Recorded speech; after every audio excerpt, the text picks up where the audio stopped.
All right, JHK here for Sports Kita, and right now I'm joined by UFC lightweight contender Dan Hooker. Dan, it's good to see your face again, man. How's life treating you? Yeah, life's good. Just busy down here in New Zealand with fight shows, running my gym, and training at City Kickboxing. So yeah, things are ticking along. Yeah, it seems like it, man. The gym is busy. If the people are training, you got fighters fighting, you got shows going on, you're doing seminars. Yeah, man, it's moving along better than anywhere else, I think. Yeah, you kind of forget just being down here in New Zealand, and things are running as normal down here. So it is a bit strange when you see overseas or it's time to travel and you're like, oh man, that's right. There's a COVID pandemic out there, so you gotta change things up a little bit. But now we're just living normal life down here. Yeah, looks good, man. Let's jump right into it, man. UFC 263, Nate Diaz post-fight press conference. He wants to come back in 3 or 4 months. He said, "Whoever wants to fight, let it be known." You let it be known. You raised your hand. What makes this fight so intriguing for you? It's just an exciting fight. It's just an exciting fight. That's a guy people want to see, and I think he knows the kind of fight that I'll bring to the table. I'm not gonna come out there and he knows the kind of fight I'm gonna bring to the table. As I'm one of the guys that would definitely do that fight justice. We'll meet in the center of the cage and throw down and may the best man win. But that's just I've set a date. So I've talked with the UFC. I tried to get on that card. So I tried to throw my name in the hat for that card. As soon as I knew about that card, they told me no one in the ranks. They told me no one was free. They told me no one was unmatched or injured. So I've come back with this date, September 5th. Volkanovski Ortega's on that card. And then so my team will be ready to go again. And so I'm jumped on that card. So I've set a date. So that's my date. He said he wants to go in 3 or 4 months. Well, that was 3 months from the thing. If he wants it, we can get it. I'm not waiting around for anyone on that date. I don't pick my fights. I don't choose my fights. You have banter with people on Twitter or whatever like that. But when it comes down to it, I don't even read the name that gets sent to me. I just say yes. So it's anyone on that date. And whether that's Nate Diaz, whether that's Tony Ferguson, whether that's Beniel Dariush, whether that's any of these guys, I'm fighting on that date, and I do not care who. So it's that situation like before where you're jumping into training camp, but you really don't know who your opponent's going to be. This fight out, I can't say I care. As long as you have like a couple of weeks. It's like more my coaches. I would say like more my coaches. They wanna have a look at the guy. They want to break him down. That to me is like the hard job. I just get out there, look after myself in the training camp, and come in the best shape I possibly can under the conditions. That's just your role as a fighter. With the Diaz fight, you know what I mean? Like, it doesn't seem like he's gonna go back to down to lightweight anytime soon. So welterweight, would that be good for you? I'd fight him a middleweight if he wants to fight. I couldn't care less. I couldn't really care too much. Nate Diaz, like he's just a 55er that can't be bothered cutting weight. That would just be I just wouldn't do like a fight week weight cut. So it's pretty easy for me. So that's either way though. I'm indifferent about that. All right, man. I think when you did raise your hand, and social media, they latch onto that so quick, and people start to put their opinions. And as an outsider looking in at this matchup, they see another award, they see another Dan Hooker fight of the year, they see a UFC Hall of Fame type of fight. Man, I think that's what intrigues me, and it intrigues a lot of people, and most likely it intrigues you deep down inside, right? That's something that's there. I think I think the fans, well, they know like that's going to be an exciting fight, but the fans they get excited when when they see a fighter's excited for something. I think the fans like latch on to that. They can see that I'm excited for that fight. They see that I'm going to kind of do that fight justice, and that's what gets them excited. They don't want to, like, fans don't want to jump on board and see a fight that a fighter's like forced into taking. That's or like uninterested in taking. Like, I would take any fight. That's like, if I'm hungry, I'm still going to eat food that I don't like. If I'm hungry enough, I'm going to eat it because it's something I need to do. I feel like it's the same with fights. Like, I'm going to fight. Like, I would fight anyone. But it's like, you put my favorite food in front of me, you put a Big Mac in front of me, you put some KFC, Kentucky Fried Chicken in front of me, then I'm excited. I'm excited to dig into that. And I feel like that's what a Nate Diaz fight is. That's what a Tony Ferguson fight is. Those are fights that make the hair on my arm stand up, and those are fights that I get excited for. All right, let's dig into that Nate Diaz Leon Edwards fight, man, because I thought it was very interesting because Nate was out there turning his back to him, but nobody cares about really what Leon did in the first 4 rounds. They're all talking about the last round where Nate clipped him and Leon looked like he was, on his way out. What surprised you more, Leon getting rocked and recovering pretty quickly, or Nate just pointing his finger at him and not going for the kill?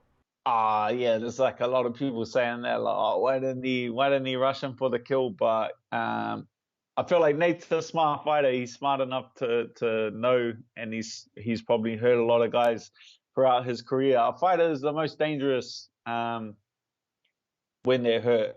It's like when you corner a rat, it's gonna fight. It's run out of room to run. It's gonna fight. It's the same thing when a fighter's injured and on the back foot and they're about to go down. If you just run over there and try to take them out, they're gonna go all in on whatever shot they have left. I've actually won a couple of fights being hurt where your opponents made their mistake and they've hurt me and have rushed in and they ran straight into something because it's I'm going Hail Mary. So it's just that is more like experience from Nate Diaz. Like, Andy is more of like a volume puncher and takes his time to break a guy down. So I can see why he didn't rush in like crazy, but good performance from both guys. I think they both win in that situation. Like, Leon Edwards gets the win, gets to move forward and progress his career, but Nate Diaz, it's the Diaz brothers. They never lose. They just run out of time, huh? Yeah. Yeah. You remember he said that if it was a street fight, it would have been different, right? It's a different result. Yeah. I like his pavement walk-offs he was doing. That was slick.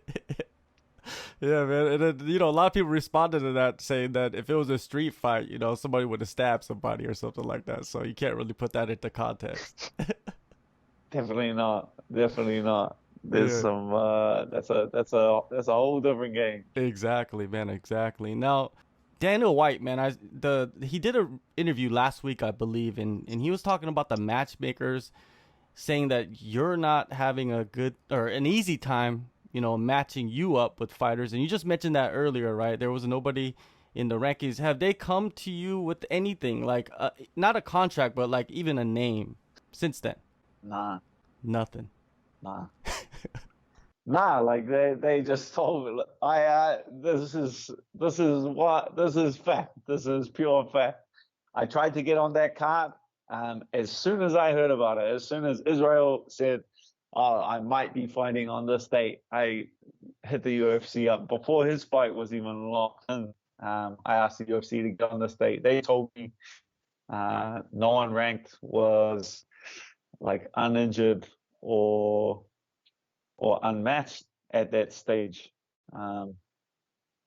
So then I have to wait. It's not like our team can just, it's not like it doesn't happen in June. We can just switch it to July. Like, my whole team's got to come back. All my coaches have to come back. They have to sit in quarantine for a couple of weeks and they have to spend some time with their family. So it takes time until they're ready to go again. And so I sent the UFC in the next day. My team is going to go over for Volkanovski's fight. We'll try to get some other city kickboxing boys on that card. So that's the next date. So I've given the UFC my date. I'm fighting anyone on that date. That date's the date. That date ain't moving. That date ain't shifting. I am in an octagon on that date. I'm hungry, man. And then just whoever's standing across from me, I've gotten some like Twitter arguments and stuff then, but that is what it is. That is what it is. That's not like an actual fight contract being brought to me. When an actual name has been brought to me, I have never ever turned that down. Well, earlier you mentioned middleweight, and you said your mind is set on September 5th, and Dana White has said, Nick Diaz might be coming back, or he should be coming back this year. Why don't they just throw him in there, man? If you can't get one Diaz, why not the other one? Oh man, legend, absolute legend. Nah, that's a silly fight. That's a bit of a. Would I fight him 100%? I would fight Nick Diaz 100% just to say I did, just because I think that he's an absolute legend. Some of his wars with Paul Daly, he's been in there with some of the best. His fights with Anderson Silva, like he's put on some of the most incredible fights of all time. But yeah, I don't even know who they will possibly match him against. Man, because there's fat videos. Lightweight. Yeah, but there's videos of you out there, like fighting heavyweights. So it's not out the realm of possibility. I'm not saying I wouldn't do it. Yeah. I'm saying he's I don't know, man. That never even crossed my mind until it just came. But I'm in. Yeah, you're in. It's all good, man. It's all good. The one thing about the UFC, man, they put on the fights that the people want to watch, and that's why I threw it out there, man. I'd watch it. Now let's turn our attentions to the lightweight division, the division that you are ranked in. UFC 264 is coming up. Conor McGregor, Dustin Poirier, the trilogy, 1-1 apiece, man. Break this fight down for me, man. What do you see, and how do you see this one playing out? For mine, I don't like it's Conor McGregor's the guy that has to make the adjustment. It's like Poirier kind of figured him out with that low calf kick. Waiting that early storm, surviving that early storm, and then coming with that low calf kick. So it's like Conor McGregor needs to make the adjustment. I just don't feel like that's like enough time to make the adjustment. Like after he got knocked out, he would have had to have a fair bit of time off. He would have had to have a month or two, if not more, off hard training, hard sparring. And that's pretty much now. Like that was only a couple of months ago that fight was. So I just don't feel like he's had much time in the gym to make the necessary adjustments. It's not as simple as just like, I'll just pick my leg up and turn this whole thing. It's like he's got to adjust something else, or he's got to adjust like his whole stance. But I would say adjusting your stance is probably the hardest thing like a fighter can do. Like their stance is like the last thing that you can change. You can pick up new techniques, but adjusting your stance, like Conor McGregor's always been southpaw. He's always been like super side on, and like always has like his left hand like super loaded. So to adjust the stance that he's been carrying for his entire career in like a couple of months, and then like training camp, because training camp is not really for improving skills. Like you're sharpening tools, but it's not really for adding new things into the toolbox. That's done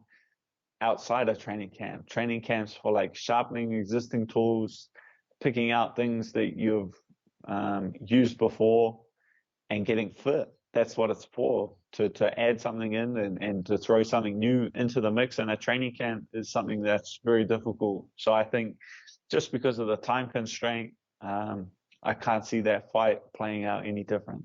I wanted to stay on the topic of Poirier because Colby Covington has came out and alleged that Poirier, or he has this video of Poirier in the training room knocking down an amateur fighter, and some people think that that's kind of something that stays in the training room. I know that tempers flare, fighting, training camps are hard. Fighters fight, right? And sparring can get insane. Do you think Covington kind of violated a rule amongst fighters by talking about that with the media? No, I feel like it's fair game. Like him, kind of. I did kind of see that. I don't know. There's no like set rule. It's not like It's not like we're in the mafia or anything, and you're not allowed to speak outside of what goes on in a fight gym. I just feel like my opinion on it is like different gyms have different cultures. Like that's just I can just speak on, like I've been in some like hard sparring gyms and traveled the world, and sparring is different no matter what place you're in, and things do happen. Like guys do get knocked out in sparring a lot of the time by accident. Sometimes overseas I've seen it like done maliciously, but like our culture at City Kickboxing is like very different. Sparring is not. It's a little bit more playful. It's not hard at all. Like I can speak for one, Israel. Like Israel has a ton of knockouts, like in the UFC and in kickboxing. I've never seen him knock anyone out in the gym. Other pros, amateurs, like I've never seen him like maybe hurt a guy with a body shot and then apologize, but to like maliciously hurt someone, it's just not something that happens in our gym. But yeah, like he's at ATT. Like fighters talk. Like I hear, like I used to, people would tell me about Hector Lombard, like just running through guys and knocking out his training partners in the gym. That's like common knowledge that that sort of thing happens at ATT. So it's not, it's no secret, I would say.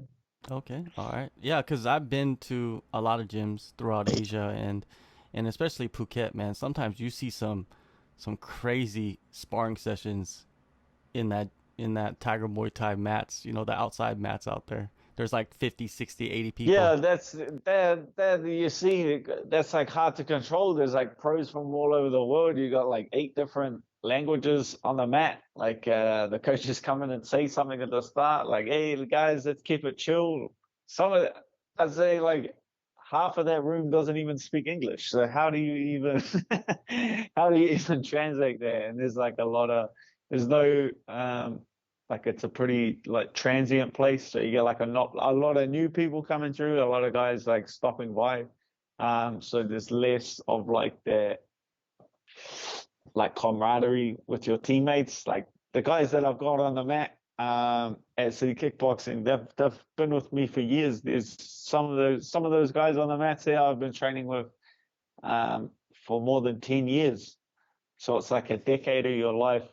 You're gonna look after that guy. Like if you see he's hurt or if you see he's like tired, you're not gonna take him out. So very rarely would that sort of emotion come into play. But if you don't know the guy and he's trying to take your head off and then he gets tired, like, oh, that's a very challenging feeling to not to not get that one back. Yeah, definitely, definitely. I've heard so many stories throughout the years, and I'll never talk about what I heard, but yeah, I know what you're saying. Um, now, Charles Oliveira, man, he goes in there, he gets the strap, takes out Michael Chandler. Do you think he has the capability to keep the belt for more than a calendar year, especially with how stacked the lightweight division is right now? Nah, nah. I think Dustin beats him. I think the winner of that fight, I think Conor beats him. I think Dustin beat him. Um, it's a no real knock. Like he's had like a good run and a good and made some good adjustments. I just feel like that division is so difficult. That division is so. I feel like it's a coin flip. No matter which way you go in that top 10. So it's just a more to the task, less of an attack on his skills, more to the task that it's gonna be difficult for anyone to keep their hands on that belt. So, do you see the winner of McGregor Poirier fighting Oliveira next? Do you think that makes sense? I think that's probably what's been jacked up. Like Poirier's definitely earned himself a shot at that title. That's definitely what the UFC is waiting on and what they're trying to set up next. But fighting's fighting, they could anything could happen. We could go out there and see a double knockout, and then what do you do?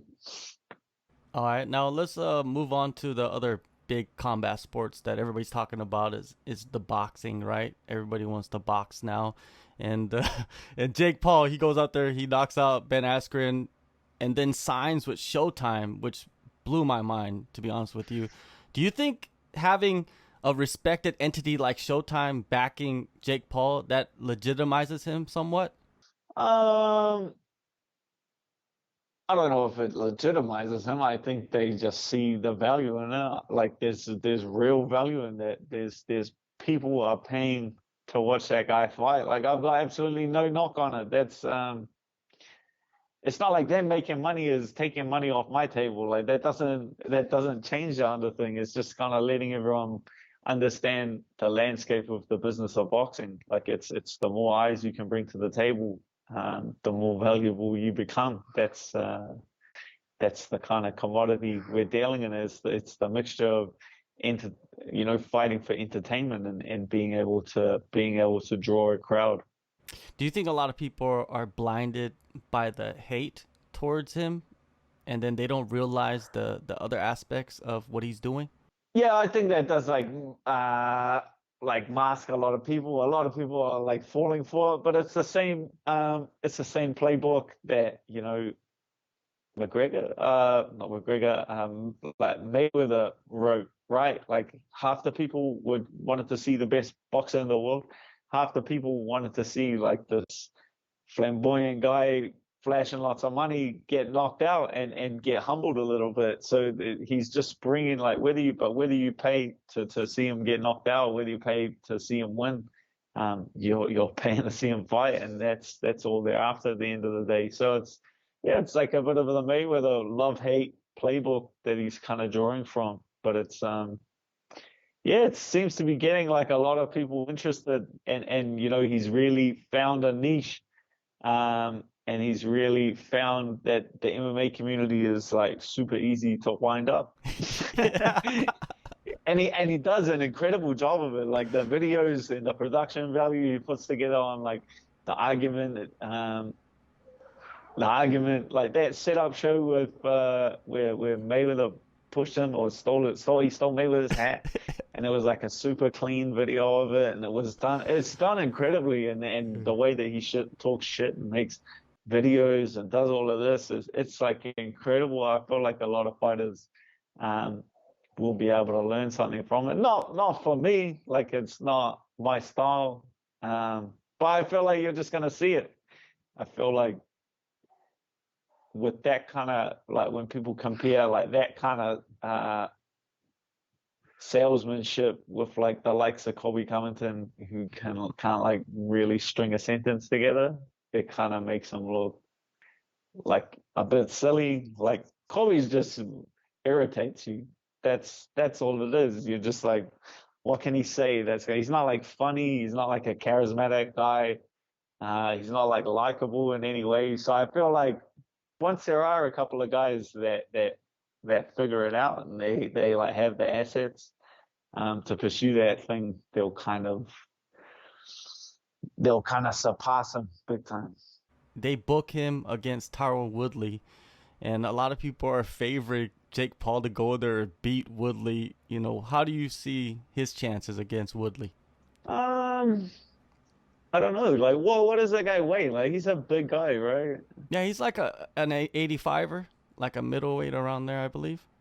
I don't know. Those are big guys, and they like from what I've seen, they know how to box. Like even though they haven't been doing it that long, there's like a lot of fighters coming out of the woodwork and saying like, yeah, I got some rounds in with them, or like Mike Perry saying, like, so obviously Jake Paul has like a good like an honest understanding of his skill set and how he matches up with MMA fighters. I feel like if he would have hit up like pro boxers and been like, "Hey, can I come down and get some rounds in?" Like they would have been a bit more reluctant. But because I guess the MMA fighters or the MMA community saw no real threat in it, they would have got a couple of rounds in with him and have been a bit more open to him, bringing a camera along and having some fun with it. Um, but now they can see what he was like really doing. So I feel like he's had a lot of rounds with a lot of different MMA fighters, and he really understands how his skill set matches up. But it's a specialist sport. It's you're just taking like one weapon out of like a huge arsenal that is MMA, and then challenging them to that. So I have no idea. He's only had 3 fights. It's really difficult to judge where he stacks up, but he obviously knows, or he wouldn't have come and taken this fight. One last thing, man, before I let you go and get on with your day. Israel, after he defended the title last weekend against oh man, I forgot his name already. Marvin Vettori. He mentioned that, I think everyone did. Well, no disrespect to Marvin Vettori, just sometimes my mind blanks out, you know what I mean? And he mentioned that his next fight, he wants to do it in Auckland, pay-per-view, Robert Whittaker. How close could we be to that, though? Like having an actual event from your point of view, you living there, you know better than anyone. I'd say that will be like very difficult to get across the line. Could you imagine? So for the last event, I was like UFC Auckland. Like someone told me they flew in, including like fighters, teams, like staff, like 140 something, 150 staff flew into New Zealand. Could you imagine 150 people in like a 2-week quarantine in New Zealand, and then getting the government here in New Zealand to put aside 150 spaces in quarantine? Then the UFC, like I think international people come in, it's like $4,000, like $4,500 each. So 150 people, $4,000 each, 2 weeks in a hotel. Like it's difficult. Like the hurdles that they have to jump, the hurdles that our team of 5 people have to jump to get over to the other side of the world. It's difficult. Israel's a dreamer though, and he's done some pretty special things with his imagination. So it's hard for me. I'm a realist. So I'm gonna say too hard basket. All right, man. Well, sorry guys. Yeah, I'm sorry too, man. Sorry guys. Don't ask me fun things. Well, man, anyways, man, September 5th, the date is set. I'm ready for you to get back in there. I'm ready to see Alex defend his title again. It's going to be a fun night, man. Hopefully they set you up real quick, and then we get another one in before that date, man. Thank you so much, Dan, for always, giving me access, and I'll see you again eventually. Thank you, brother. Talk soon. Thank you.